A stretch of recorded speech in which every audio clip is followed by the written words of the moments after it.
title of Peter's talk is A Totally New Dimension to Apple II Graphics. Thanks, Peter. Thanks, Andy. Just a little bit of background what I have set up here. I have a 2GS. This would work equally well on an Apple IIe. The 2e just doesn't fit in my baggage.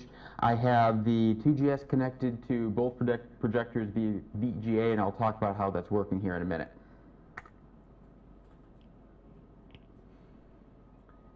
So this quote, "A totally new dimension to Apple II graphics," comes from Creative Computing magazine. It was a review of the product I'm going to be talking about.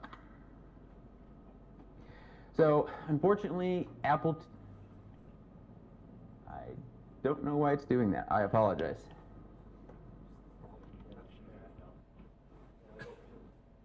All right, let's hope that's stable. Unfortunately, Apple II graphics do kind of suck. If you want to make smooth animation, you need to be a machine language programmer, and a fairly clever one at that. And even if you are that clever machine language programmer, you still have to deal with the limitations of the colors and resolution of the video hardware. Practically, the 8-bit Apple II saw practically no upgrades to the video hardware since it was introduced. If you bought a video card for your modern computer today, it would be outdated by the time you installed it in your machine. The only upgrade the Apple II saw with respect to video before we got to the GS was really the 80-column video capability. Now don't get me wrong, the 80-column was great, and it also did come with double high-res and double low-res, but if you're writing a game, it's a pretty difficult situation on the Apple II compared to some of the contemporary computers that had video hardware designed with games in mind. But before you chase me out the room with your 2C bricks, I need to qualify that. The graphics, yeah, they were great in 1978,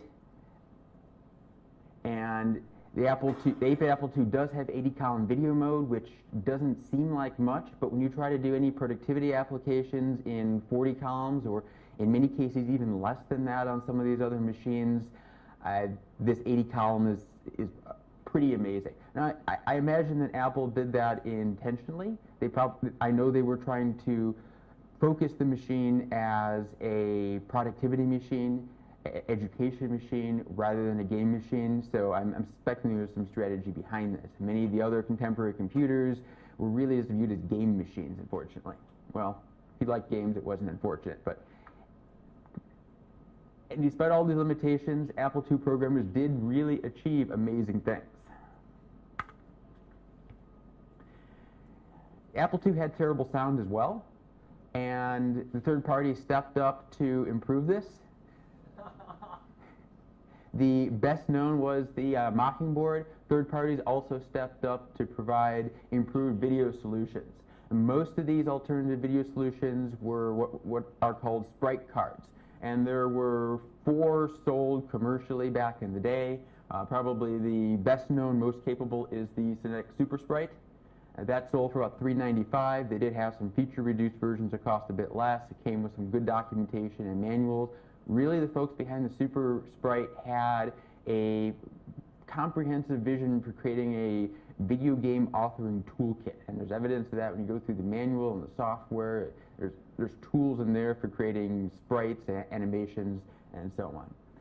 Next is the third Millennium engineering arcade board. I learned, I think it was yesterday, that the MAME emulator used on Internet Archive does support this. I haven't tried it. The third Millennium engineering arcade board cost $2.95. It had almost no documentation. What I understand, it was basically a copy of the data sheet for the chip that's on the thing. And it came with a handful of example software, but there really wasn't a comprehensive vision for a game authoring toolkit that we had with the Cinetics. There was also the Micromint Sprite Board. This was really just a project kit, well, not a kit, a project that was described in an issue of Byte magazine. It had minimal feature set. Unlike the first 2 cards, it did not combine the enhanced graphics with your existing Apple II graphics, so you need to have a separate monitor or switch between them, but it was inexpensive. The last one is the Sprite Board from LCSI, which is the company that made Apple Logo 2, TI Logo, a number of other implementations of logo. And this was actually a Sprite card that was sold in box with a version of the logo called Apple Sprite logo. Now that cost $300 with logo, and it did not sell very well, to say the least. The Synetics and the third Millennium boards also include sound hardware. The Synetics also has a speech synthesizer that's compatible with the Echo 2. The other versions don't. Unfortunately, these cards, well, unsurprisingly, these cards did not sell very well. They're expensive. There is practically no useful software for it. No developers want to develop software for it. If you want to get one today, you will be watching eBay for several years, and even then you may not get lucky. All of these cards are based around a chip called the Texas Instruments TMS 9918A video display processor. I'll just call it VDP for short. This VDP chip offers 15 colors, a 256 by 192 resolution. It has features specifically designed for games, most notably sprites, which I'll talk about in a minute. This chip was used for the video output of a number of other computers, such as the ColecoVision MSX and the TI-99/4A. The so-called Sprite Cards for the Apple II put one of these chips in the Apple II so that you can take advantage of the capabilities of this chip. So a little bit of background about how this VDP works. The most important thing to understand is that the VDP breaks up your image into display planes, or simply planes. Who's worked with Illustrator or GIMP or Photoshop before? So you're probably familiar with the idea of a layer. The same thing as a plane. The idea is that you take your image, you break it up into separate pieces.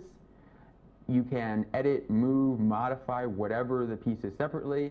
Then they get composed before you see them. It's ideal for games because different objects on the screen during the game can be edited or moved or modified independently of each other, so you can do animation very quickly. The planes are also ordered such that the plane that's on top will block items that are behind it. So the bottommost plane on the VDP is called the backdrop. It's just a solid color. On top of that, we have the pattern or tile plane. This is very much like a text mode. It divides the screen up into a grid. Depending on the video mode you choose, it's either a 6x8 or 8x8 pixel grid. And then each of those grids can contain a pattern of pixels. On the Apple II, that pattern of pixels is in the character ROM. On the VDP, that is in RAM. So we can think of this as a text mode with a programmable character set. And who's seen the running horse demo in the Apple III? That was done with a programmable character set on the Apple III. So it seems like a simple capability, but it's actually very useful. This pattern layer is useful for games because you can create backgrounds out of individual tiles. If you've ever looked at, say, Super Mario Brothers on the NES, you've noticed that the background is really just a small set of tiles arranged in a different fashion. This pattern, or also called tile layer, enables that in addition to text. On top of that, we have sprites. There are 32 separate sprites. So what is a sprite?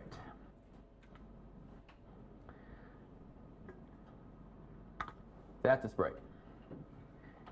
Notice how the image is moving over the background. It's not erasing the background. It's not changing the background. In some places it crosses the text or my little Apple logo, and it just floats over everything. That's why it's called a sprite. You can have up to 32 of these with the VDP, and the hardware does all that for you. You just tell the hardware, I want my sprite to show up here, and it does it. And it takes care of all the details and making sure the background doesn't get modified. In this image, the text that I have, the horizontal lines that I have, as well as the KansasFest that I have down in the lower right are done on the pattern layer, and then the spinning globe is actually a set of 9 different sprites that create the animation effect.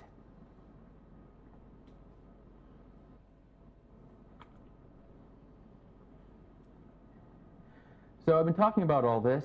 I have told you that these Sprite cards are next to impossible to find on eBay, even if you wait a couple of years. So you're probably thinking, yeah, this is great, Peter. It's kind of neat, but why bother? I'll never have one. Fortunately, the hobbyists for computers that use the VDP for their sole video output run into the same problem that we Apple II users have, namely that the monitors that take composite are slowly dying, and even the ones that are alive are big and bulky. So a hobbyist came up with a product called the F18A. It's available for sale today and has been for several years now. That's a pin-compatible clone of the VDP. So if you've got, say, a TI-99, you'd pop out your VDP, pop in an F18A, and you would now have VGA.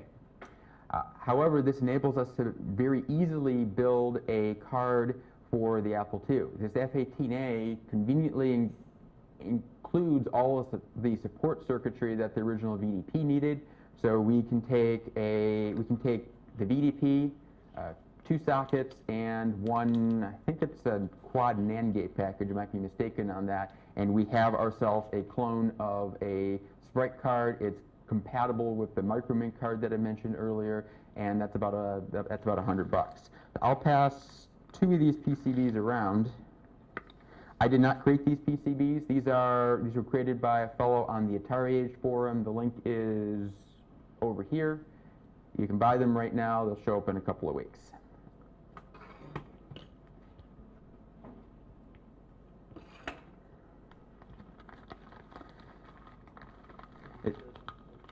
Yeah. So you have to buy 3. Yeah, I had to buy 3. They come from Osh Park. I think 3 were about $20.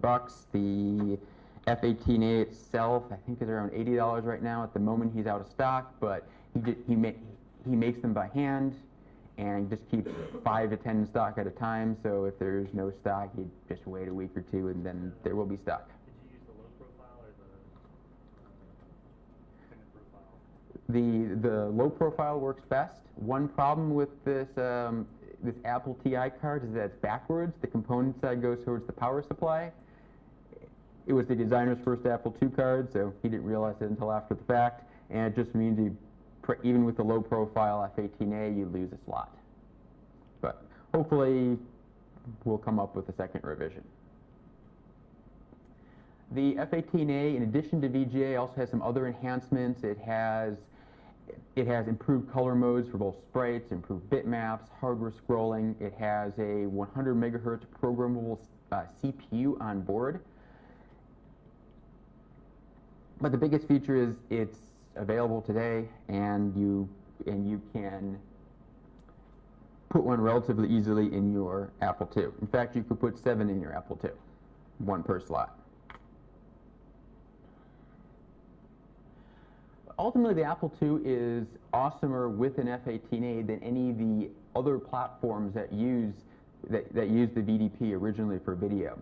The first reason is that there's no baggage that we have to. There's no backwards compatibility that we have to deal with the original VDP. I talked about some of the enhancements to the F18A. Most software that's written today does not take advantage of those enhancements simply because the author wants to maintain backward compatibility with someone who has an original VDP. And it's a fair bit of work to redo all your art assets, to add more colors, for example, add detection code in special cases for the F18A versus the VDP. On the Apple II, since nobody has a Sprite card, it's not difficult to write the software originally for the F18A. We can also borrow art assets from programs on other platforms, and it will seem original to Apple II users because they probably haven't seen it before. And another nice feature is the F18A does not replace the Apple II's video. It's a separate independent output, so we can have multiple monitors on our Apple II finally.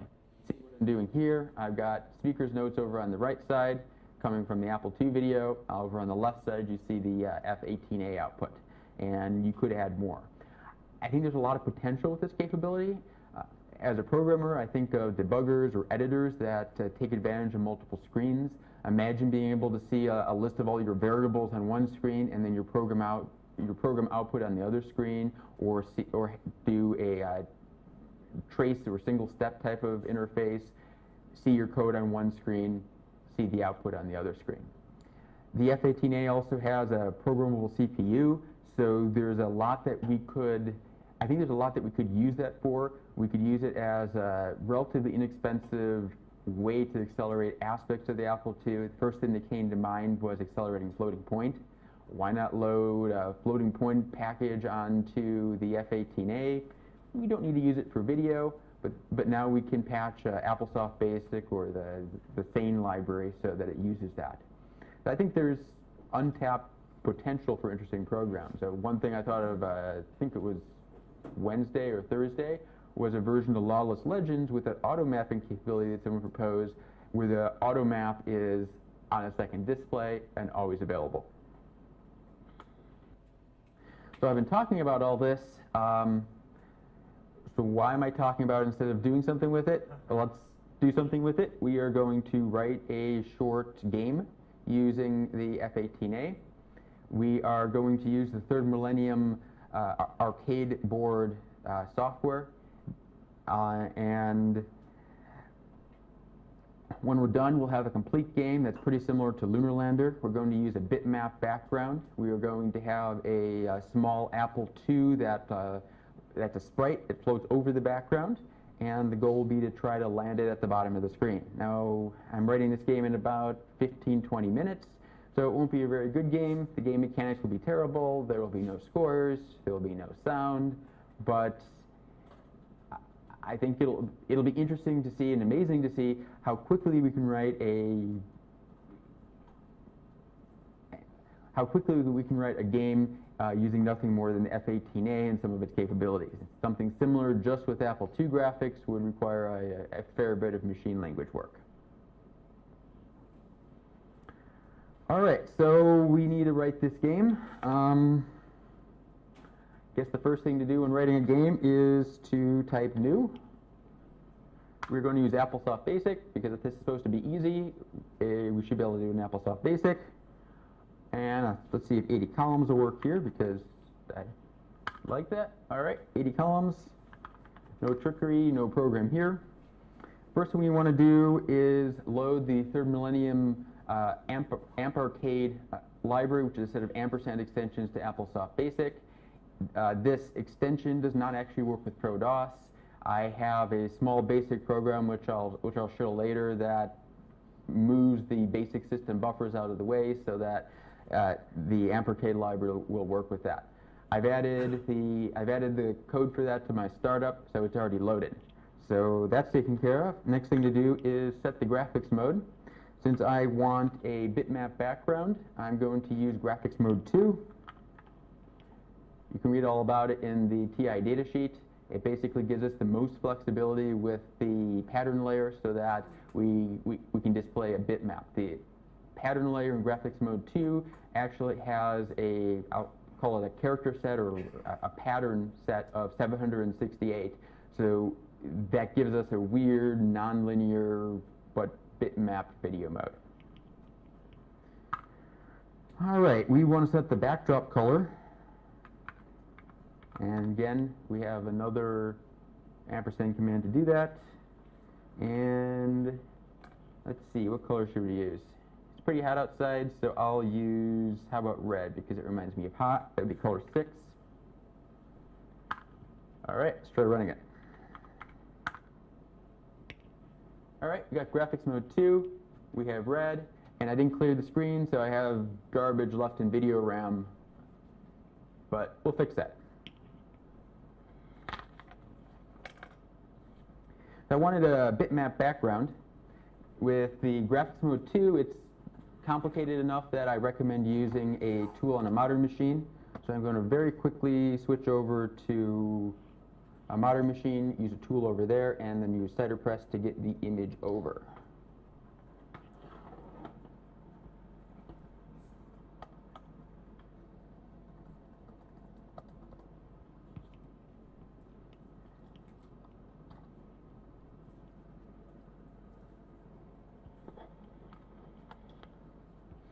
Now wait for Windows, which takes longer to resume than it takes to boot my machine.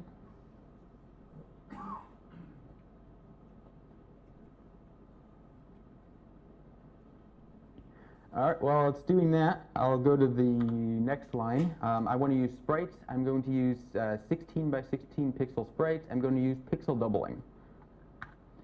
So to pull that off, I'm going to use the mag or magnify command. I'm going to use magnification 3.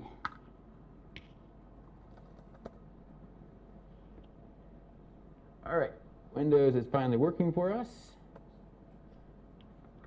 And I apologize, I take this phone call, though it's going to cost me $500. Sorry about that.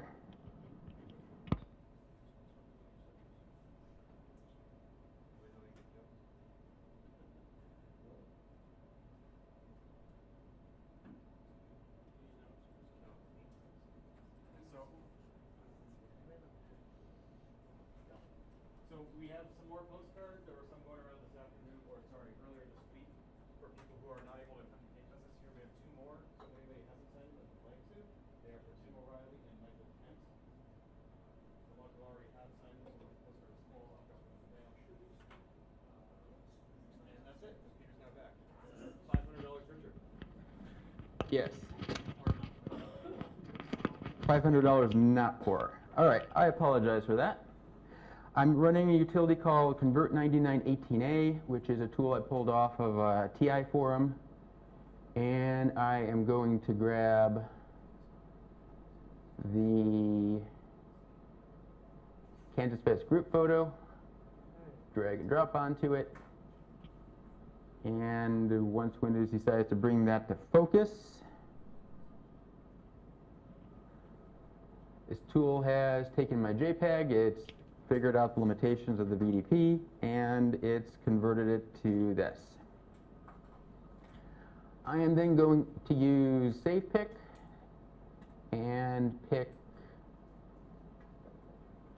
the raw files format. I'll just drop out of my desktop because I can find it then, and we'll just call it, I don't know, KF16 group. All right, done with that. Going to run setter press. Going to open up the disk image that I was using on my 2GS. And in this directory called KFest VDP, I will drop the 2 files that Convert9918A made for me.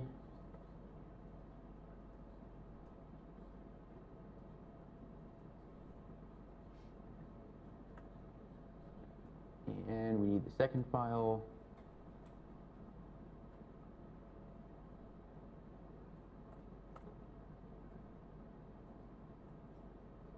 All right, I've added the TIAC file, which is the color file, and then TIAP, which is the pattern file. In other words, which pixels are on and off. All right, let's get this out of here and get moving. Seen enough Windows for one day.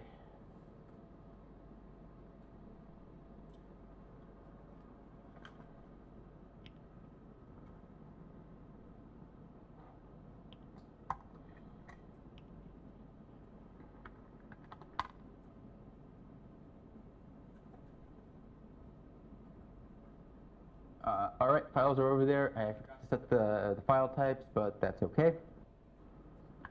Let's head back to our short little basic program. We need to load those files into the video display video memory. The VDP's memory is separate. It's not addressable by the 6502, so we're going to load these files into the 6502 memory and then copy them over to the VDP 1 byte at a time. The ampersand library makes that pretty easy for us.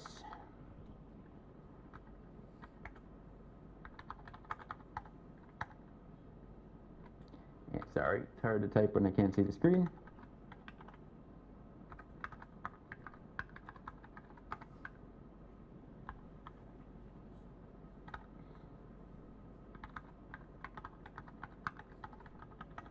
I'm arbitrarily loading it on top of the high-res page since I'm not using high-res.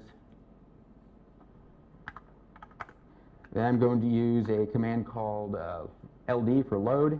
That's going to copy data from the 6502 memory, address 8192, which is where I loaded it.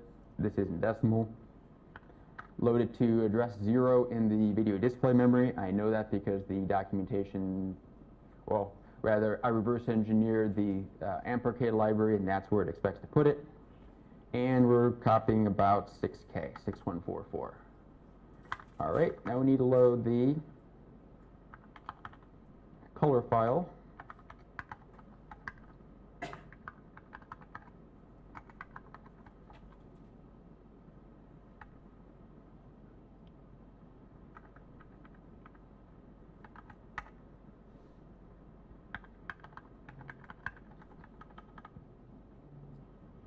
Please stop me if I make an error. There's a delay between when I see it. Pardon? Yeah, you're right.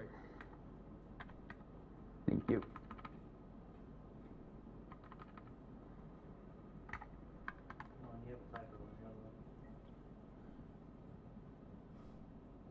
Where's my typo? TIAP instead of TIAP. One, yeah, there's two files. Okay. There's the color file and the pattern file, which are separate. That looks a bit better. And let's get that over to the VDP, again from address 8192. This time it's going to address 8192 in the VDP, and we're copying 6144 bytes. We also need something called a name table, which tells the VDP where to put those patterns. With Convert 9918A, this is always the number 0 through 255 repeated 3 times, so I've just created a convenient binary file that contains that pattern for me.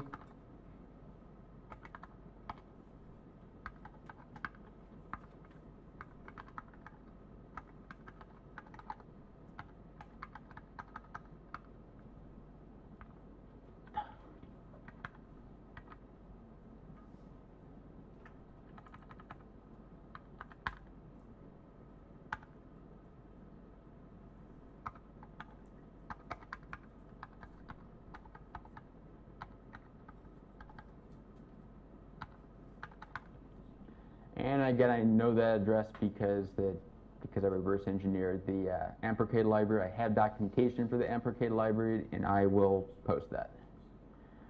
All right, so if I did that right, it should load the KansasFest group photo on the video display processor, and we'll have our bitmap background for our game.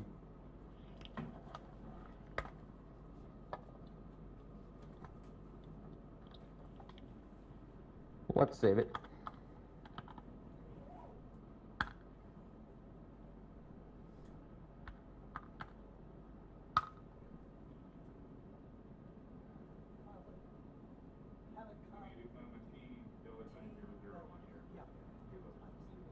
I need a P00 on each? Comma T or type.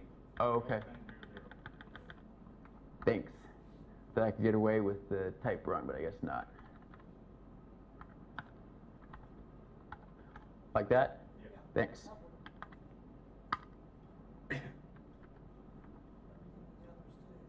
Mm-hmm.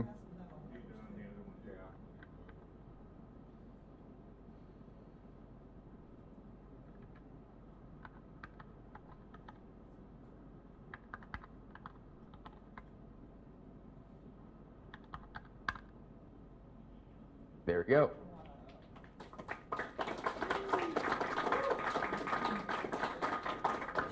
This is not using the F18A's enhanced colors. If we did, it would look a little bit better, but we'll take what we can get. All right, so now we have our bitmap background. I better save that now that it works.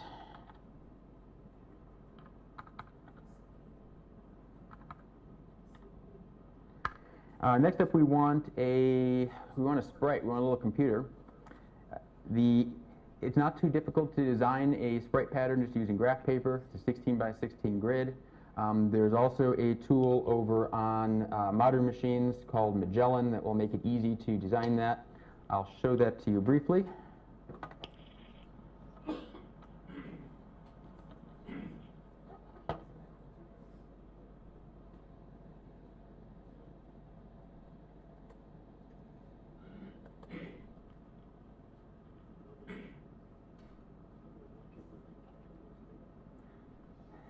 This again is a tool borrowed from the TI-99 community.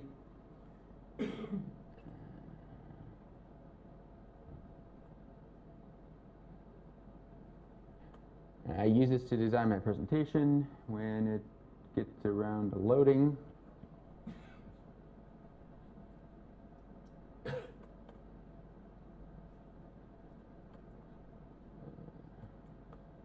Oh, I think I'm not zoomed in enough, zoomed out enough.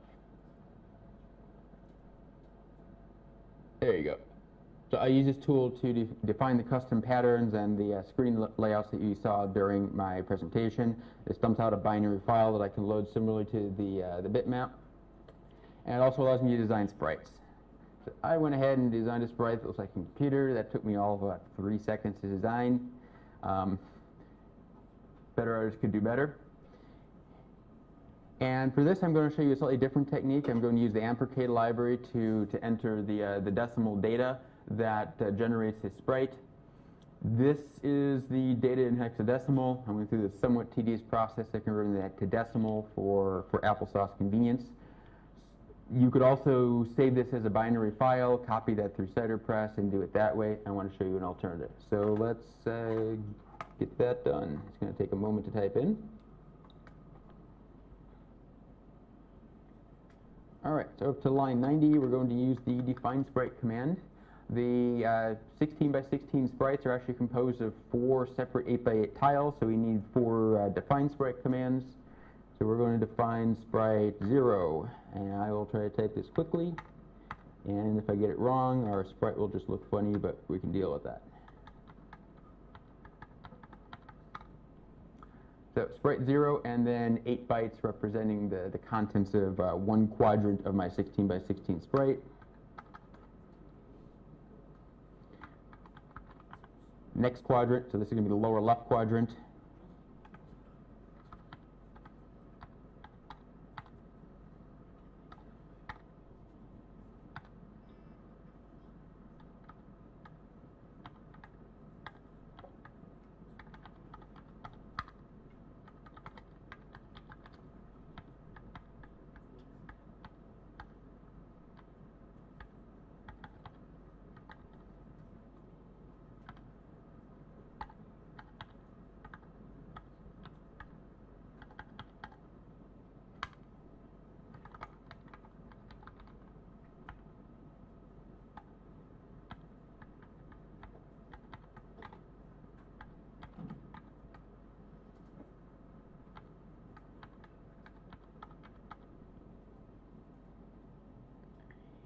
Can anybody tell me if I got 8 bytes in each line, or did I mistype? Looks like 8 bytes. Pardon? I think you have 9 bytes in line 120. 1, 2, 3, 4. The 3 is the sprite pattern number, and then there's 8 bytes following that. Okay, now we want to display that on the screen. We're going to define a couple of variables. It's called x for the horizontal position of the sprite.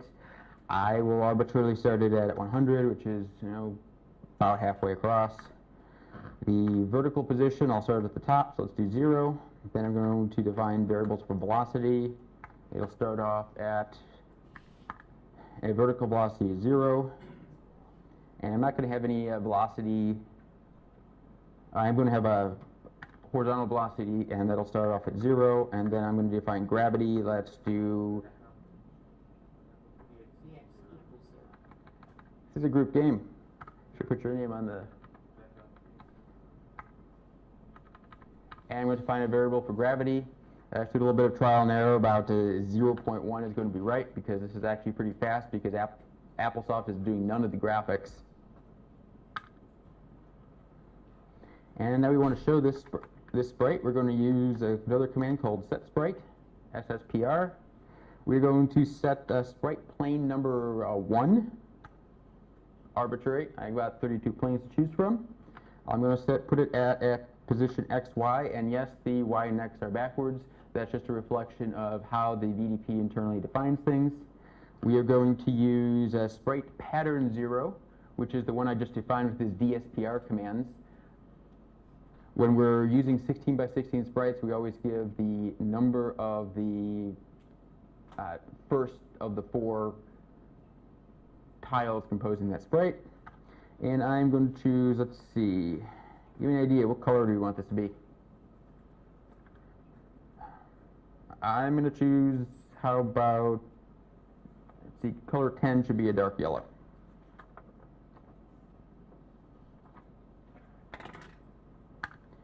Let's see if that does anything. There we go. I'm not sure how you'll want to retrograde. All right, we want to animate this thing. So where were we? Let's do line 210. And let's move it around. X equals x plus the x velocity. Y equals y plus the y velocity.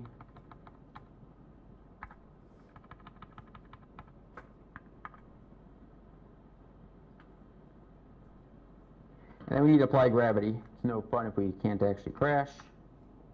So we're going to change the y velocity to the y velocity plus the gravity constant that I defined earlier.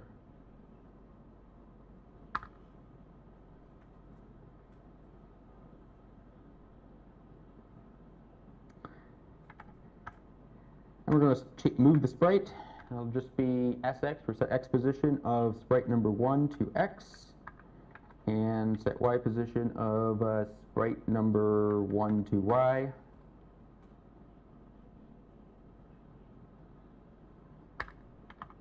Let's see that. If we did it right, the computer should crash into the bottom.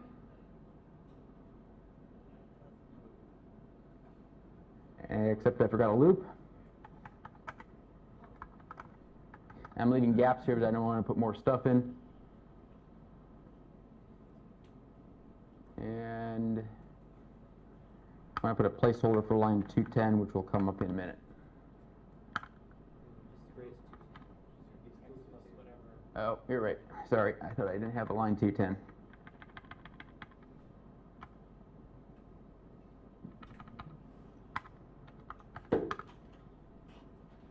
There we go. It went very fast.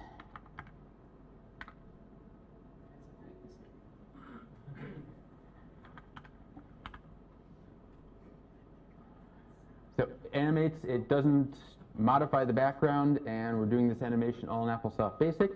And it is now, let's see, 5 till 12, so if anyone wants to leave, you're welcome to. It won't be offended. Otherwise, I'll stand here and finish this game. We need to add a keyboard check to apply some vertical thrust so that we can actually control this thing, and we also just need to add bounds checks for when this thing runs into the edges of the screen. This is your free pass to leave? Yes?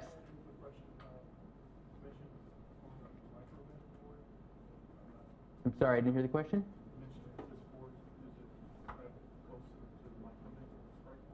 Yes, it is as far as address decoding goes, it's functionally equivalent to the Micromin Sprite Board. That's a project in Byte magazine.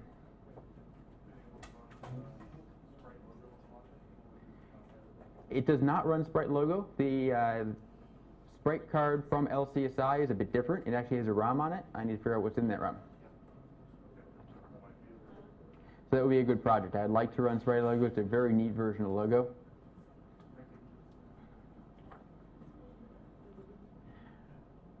All right, so we need to add a little bit more code. We've got an illegal quantity because we ran the sprite off the bottom of the screen.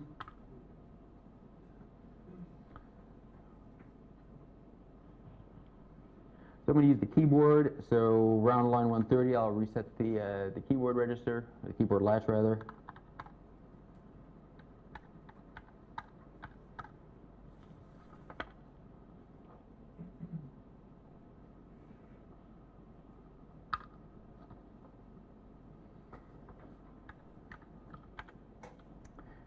And we'll check it.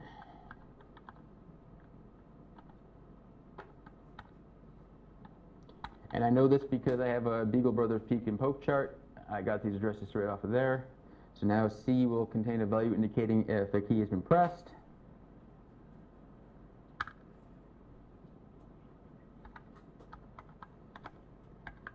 If C is less than 127, so it would be the high bit clear, then nothing's been pressed. It'll just keep going.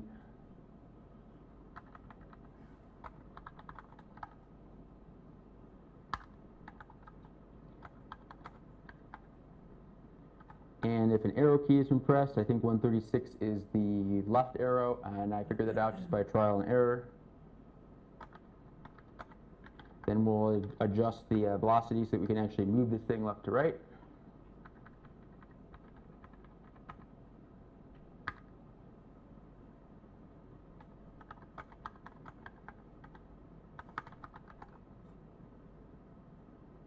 The right arrow gets pressed, and we'll increase the velocity.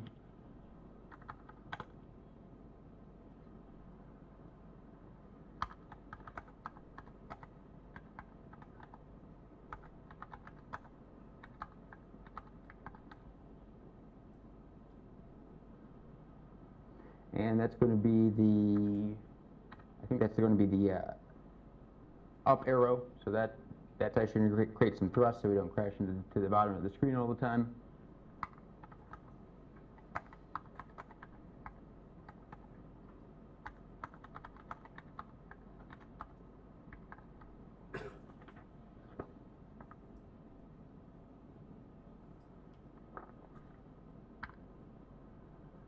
And we should reset that keyboard latch.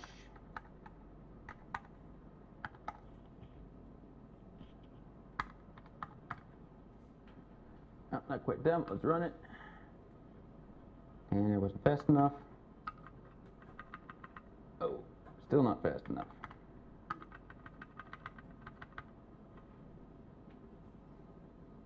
Maybe I got the key codes wrong. 136, 49, 39, 138.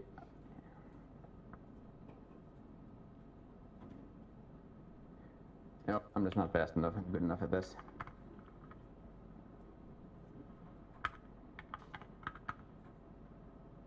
There we go. I was holding down the right arrow, and you saw that the computer moved over to the right. But we don't have the bounds detection yet. Again, I'll give you the opportunity to head out to lunch if you want. Otherwise, we'll add a couple of if statements to check the bounds, and then the game will be done.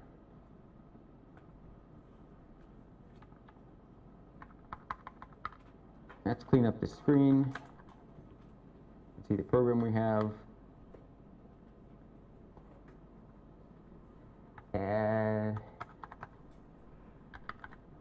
If we're about to go off the left-hand side of the screen, then let's stop that. If we're about to go off the right-hand side of the screen, and my sprite 16 pixels wide.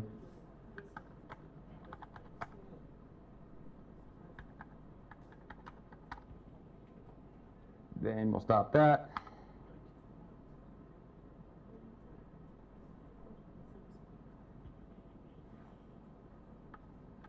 I don't think I'm going to run out of space.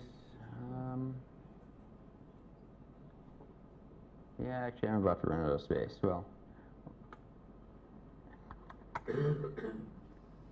and if we're about to run off the bottom of the screen, or sorry, the top of the screen, we'll stop that.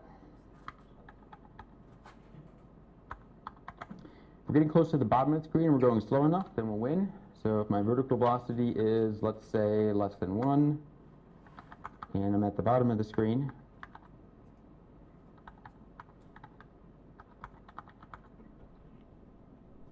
then we'll change the color of our little Apple computer.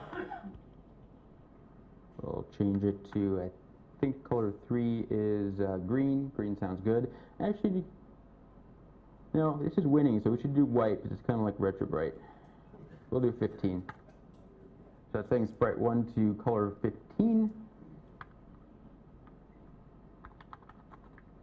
We'll print a little message.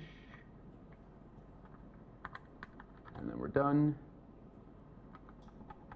And then we also need to add the case for crashing. So if we're at the end of the screen,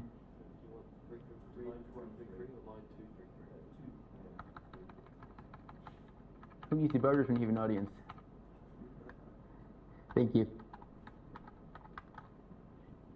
Oh, we're at the bottom of the screen, and we got through the previous check for the velocity. Then we're just going to set the color again. Let's do, let's do black. That's color 1.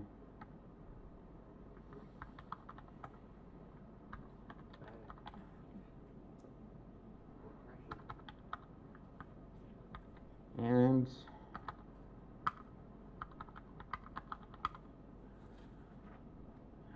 I think that's about right.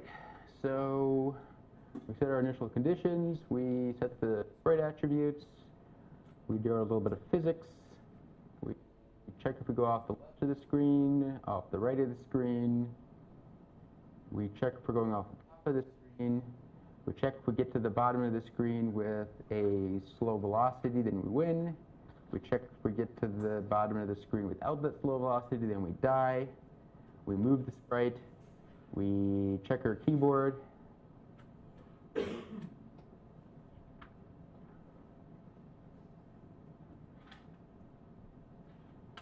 I missing anything? All right, let's run it. Actually, let's save it.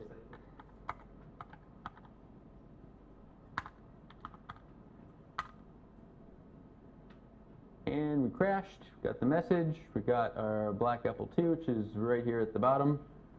This particular image just has an odd aspect ratio, so we have black bars at the top and bottom. Let's try to run it again. There we go. I'm using the up arrow to slow myself down. I can go to the right a bit, I can go to the left a bit.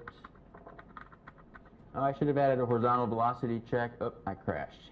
That's what I get for looking away from the screen, but we can try it again.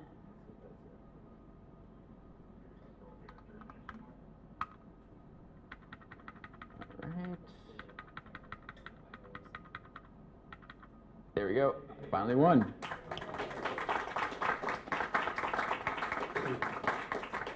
So, thank you for the group debugging effort. I apologize for running into lunch, but my point here is that you can get one of these Sprite cards, have it at your doorstep in a couple of weeks, and using nothing more than AppleSoft Basic, you can pretty easily write a game with animation and effects that would be nearly impossible on the Apple II.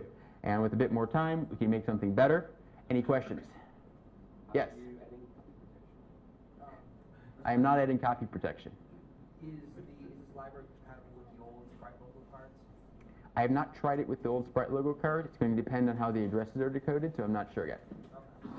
It could be patched fairly easily, though. I have the Sprite logo card. Yeah, I have one of those too. I just haven't tried it yet. Okay. Yes? You say that the FAQ name says BJF, but I see that your AppleSoft screen is really crystal clear. Is that This is BJF as well? this is the Nishida VGA adapter. BJF. Any other questions? Thank you.